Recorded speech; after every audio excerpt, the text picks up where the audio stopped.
தமிழ் தெலுங்கில் இருக்கும் நடிகைகளில் கொஞ்சம் வயதான தோற்றத்தில் தெரிபவர் என்றால் அது அனுஷ்கா மட்டுமே. சில ஹீரோக்களோடு நடிக்கும் போது அவர் அக்கா மாதிரி தெரிகிறார். இன்னும் சில ஹீரோக்களோடு நடிக்கும் போது அவர்களுக்கு ஆன்டி மாதிரியான தோற்றத்திலும் இருக்கிறார். இருந்தாலும் கட்டுக்கோப்பான உடலமைப்புடன் அனுஷ்கா இருப்பதால் தான் அவருக்கு இவ்வளவு ரசிகர்கள் இருக்கிறார்கள். எந்த ஆடையிலும் அவர் அசத்தலாகவும் பொருத்தமாகவும் இருப்பதும் அதற்கு ஒரு காரணம். அது புடவையாக இருந்தாலும் சரி, மாடர்ன் காஸ்டியூமாக இருந்தாலும் சரி, எவ்விதமான ஆடைகளிலும் அனுஷ்கா அழகாக தெரிகிறார் என்பது ரசிகர்களின் கருத்து. அதே சமயம் அவர் முகத்தில் உள்ள மெச்சூரிட்டி அவருக்கு கொஞ்சம் வயதான ஹீரோயின் தோற்றத்தை தருகிறது என்பதில் பொய்யதும் இல்லை. இப்போதுள்ள சில இளம் ஹீரோக்களுடன் அவர் ஜோடி சேர்ந்து நடிக்க முடியாது என்பதே உண்மை.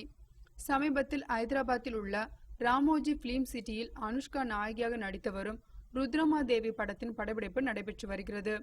அப்போது அங்கு சில பள்ளி சிறுவர் சிறுமியர் சுற்றி பார்க்க வந்திருந்தார்கள்.